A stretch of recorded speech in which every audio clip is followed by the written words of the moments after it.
Lakers get another shot to punch their ticket to the second round. Game 6 against the Grizz tips off at 7:30 here on Spectrum Sportsnet. The Lakers are 55-16 all-time at home in closeout games. Hello and welcome to Access Sportsnet. Lakers brought to you by your Southern California Toyota dealers, Chris McGee, Robert Ory, James Worthy. Brez going to join us in a little bit. Of course, Trudell down at the arena. Allie Clifton down at the arena. What kind of Game 6 vibes you guys got going on tonight? How you feeling? Rob? Feeling good. Okay. I'm feeling good. Need that same energy they had in Game 3, dog. We need that energy. Need that energy. It's exciting times, man.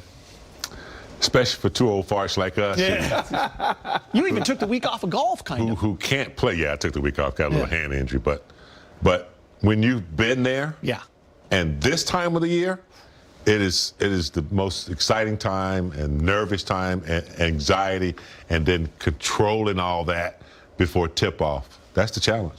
Love it. All right, this series has been close. I want to show you this. If it comes down to the fourth quarter tonight, the Lakers have to figure out that this will turn around. LeBron failed to score in the fourth quarter of Game 5, the first playoff game in his career when he's taken at least 5 shots in the fourth and didn't get a bucket. He only got 1 in the fourth quarter of Game 4. That was the biggest one as he sent the game to overtime, but combined just 1 for 11 in the fourth over the last 2 games. Big game. Should we be worried about the fatigue for LBJ?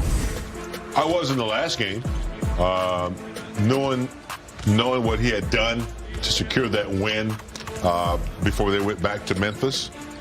In fact, we were watching the game, and like he was going downhill like really fast, and nothing happened. Nobody touched him, and he just collapsed.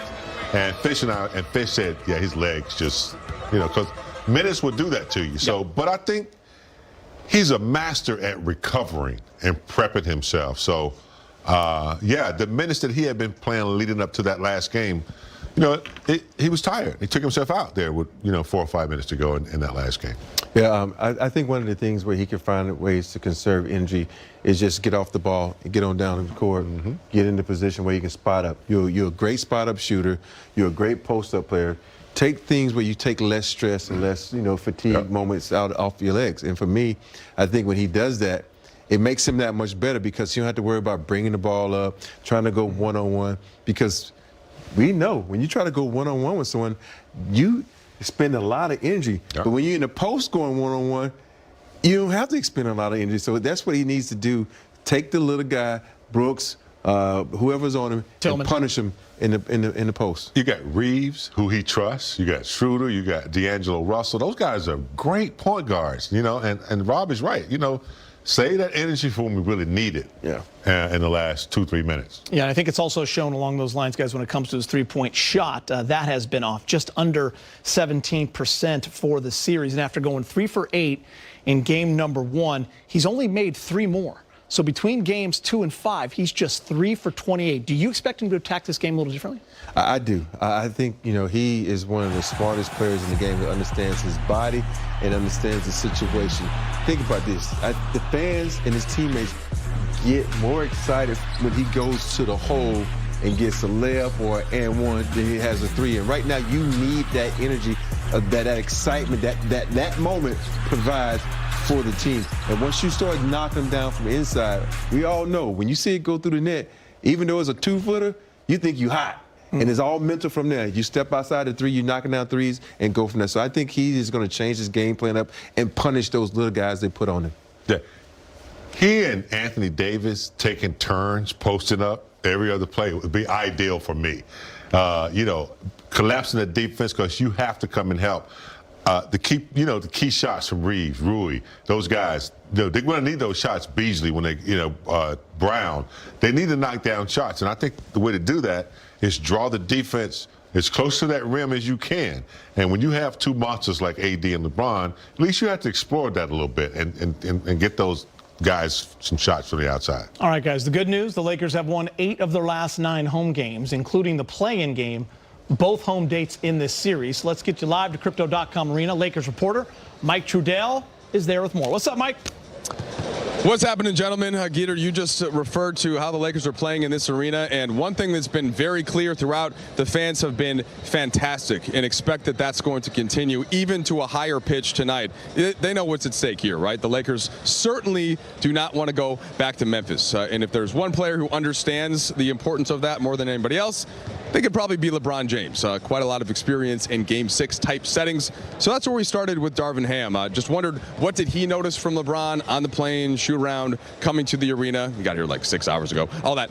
Here's Darvin on that and a couple more topics moments ago. Hey, Darvin, just wondered what you've observed since the loss from LeBron, on the plane, shoot around, et cetera, just the way that he's been around the team and kind of the focus level that he's trying to lead into Game 6 tonight. Just locked in as usual, nothing different. Him just being focused and, talking through the game plan, seeing what adjustments we like, what we want to sustain, what we want to change up a little bit, but just normal LeBron. And then just at this point of the series, you guys have both sort of seen, what Jenkins is doing, what you and your staff have been doing, Darvin. Is there one thing that you want to focus on as kind of the most important element going into tonight? I think the transition defense. We got to be great in transition. I think last game the stat was somewhere like they scored 49 points within the first 10 seconds of the shot clock. So our next play mentality has got to be razor sharp tonight. Again, makes, misses, it doesn't matter. They're getting the ball out, they're kicking ahead, Josh, speeding, Bain, whoever's flying up the court with the ball. We have to have a mindset to really be great in transition D. Darvin, the AD or the non-AD minutes rather have kind of been a swing factor in the series so far. AD said after the game he feels like he can tell that they're really targeting the rim when he's off the floor. Is it as simple as just playing him more minutes in a game like this, or are there things you've noticed you guys can do differently when he's off the floor? Yeah, definitely play him more, but also, our shifts in activity off the ball and really being great on the ball as well. Putting pressure, getting into the ball, being solid, not really going for steals or stopping a break high, whether it's transition and he's not out there.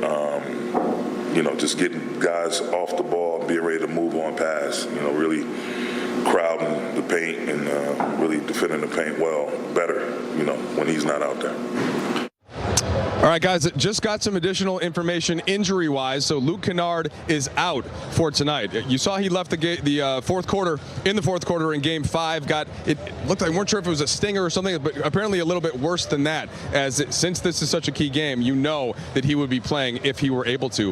Now, that's certainly going to hurt Memphis from a rotational standpoint. Remember, they put him in earlier in the third quarter and pulled Dillon Brooks. Some of the lack of the spacing that they were getting from Brooks, they had that small ball look. So I expect that to be of significance. And then Geeter, look, we'll have to see, but wouldn't be surprised if Darvin Ham shortens his rotation tonight.